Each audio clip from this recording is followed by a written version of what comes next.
Iran's Nahid-2 satellite successfully launched by Russian rocket. In a significant development that has raised eyebrows among Western nations, a Russian rocket successfully launched an Iranian communications satellite into orbit, as reported by Iranian state media.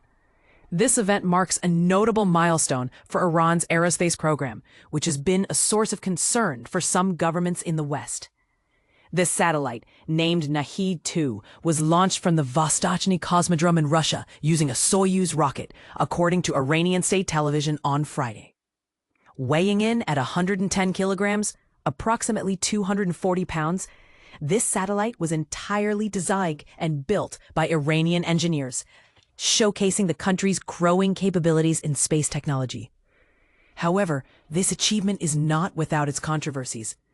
Western officials have long voiced apprehensions that advancements in Iran's space program could potentially enhance its ballistic missile technology. This raises a critical question. Could the peaceful exploration of space inadvertently lead to military enhancements? Adding to the intrigue, the announcement of the satellite launch coincided with the commencement of nuclear negotiations between Iran and European powers, including Britain, France, and Germany in Istanbul. This meeting, which began on Friday morning, is particularly significant, as it is the first since Israel's military actions against Iran in mid-June, which resulted in a 12-day conflict and U.S. intervention targeting Iranian nuclear facilities. In a previous announcement in December, Iran revealed that it had successfully launched its heaviest payload to date into space, utilizing a satellite carrier developed domestically.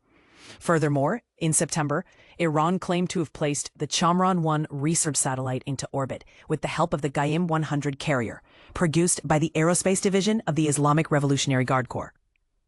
As we reflect on these developments, it's essential to consider the broader implications of Iran's advancements in space technology.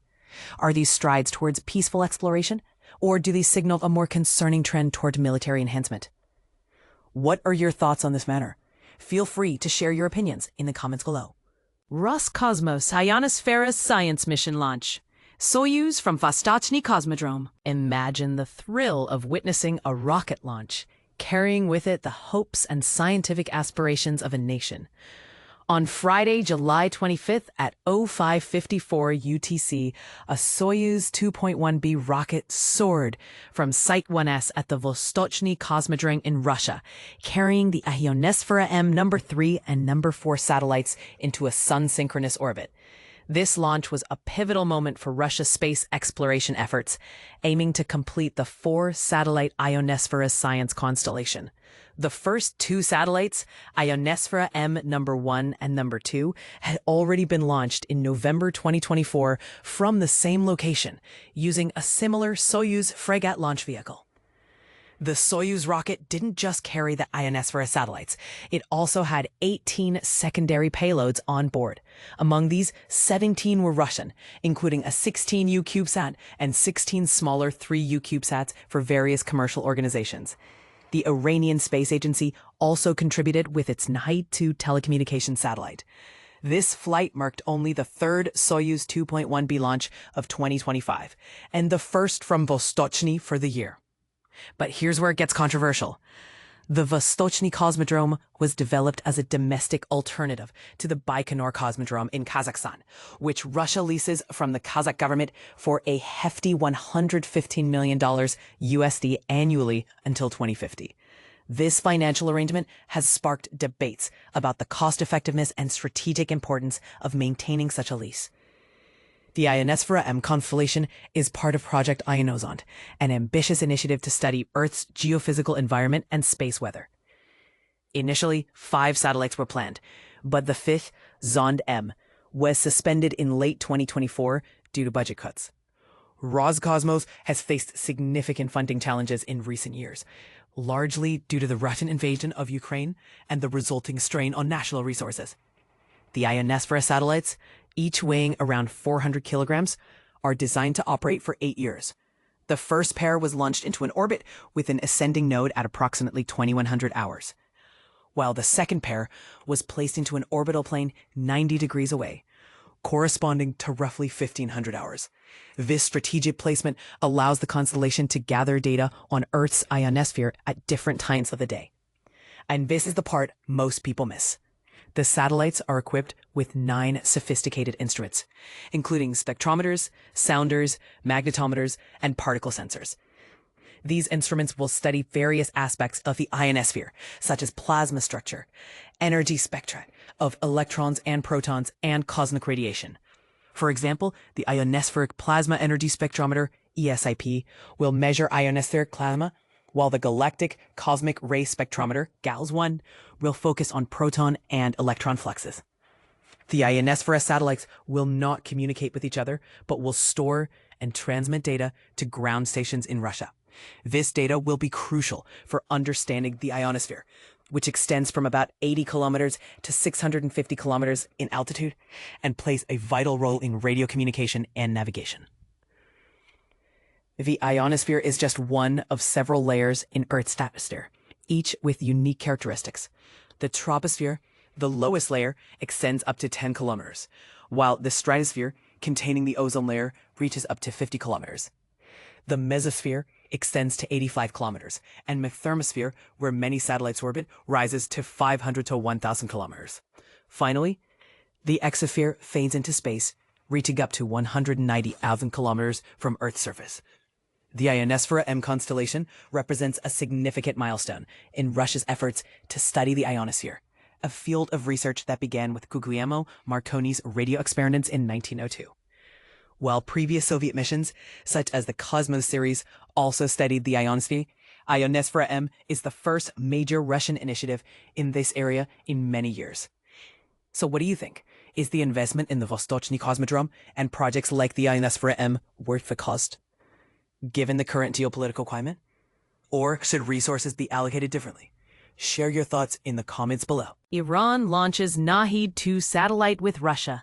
A new era in space cooperation. Imagine a scenario where two nations, despite their differences, come together in the realm of space exploration, showcasing a rare collaboration that defies geopolitical tensions. This is exactly what happened when Iran successfully launched its telecommunications satellite Nahid-2 into orbit aboard a Russian Soyuz rocket on Friday. But here's where it gets controversial. This launch not only underscores the strong ties between Iran and Russia, but also highlights the complexities of their strategic partnership.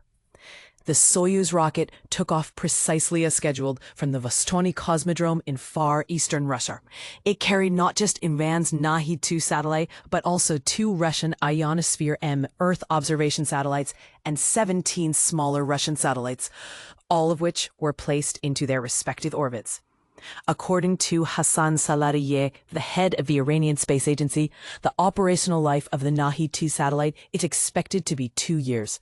Typically, satellites can last up to 5 years in low Earth orbit, LEO, and 10 years in geostationary Earth orbit, GEO. This launch comes amid a backdrop of heightened tensions in the region.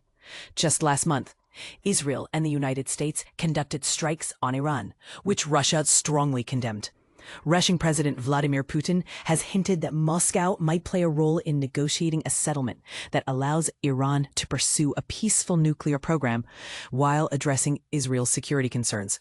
However, Putin has made it clear that Tehran has not requested military assistance from Russia, and Strategic Partnership Treaty does not include such provisions.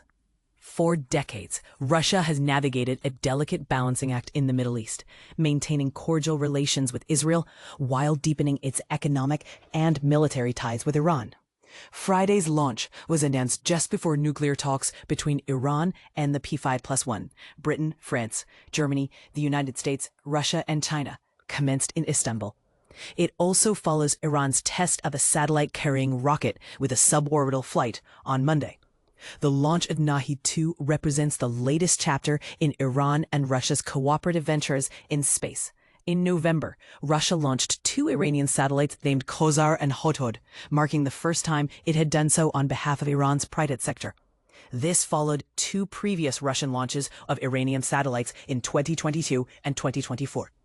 The Nahid series of satellites, including Nahid-1 and Nahid-2, were developed by the Iranian Space Agency at the Iranian Space Research Institute. These satellites are powered by solar arrays mounted on their hulls. Despite delays in launching Nahid-2 due to technical issues and international coordination, the Iranian Space Agency has built 4 ground stations across the country to enhance Nahid-1's performance. Originally, Nahid-1 was set to be deployed alongside the Sephir-1 satellite in the summer of 2018 at an altitude of 250 to 375 kilometers. However, a technical glitch during the launch of the Ambassador rocket led to the cancellation of the mission. Plans for Nahid-3, described as a more advanced satellite, are currently underway. Iran's ongoing efforts to send satellites into orbit are seen by Western analysts as part of a broader strategy to achieve self-sufficiency in space technology and develop commercial and research applications. As Iran continues to advance its aerospace program, this collaboration with Russia will undoubtedly play a pivotal role. And this is the part most people miss.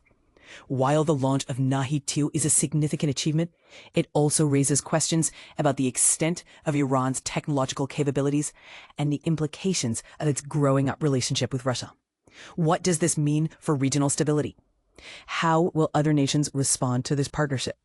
These are important considerations that warrant further discussion. What do you think? Should Iran be allowed to pursue its space ambitions? Or are there concerns that need to be addressed? Share your thoughts in the comments below.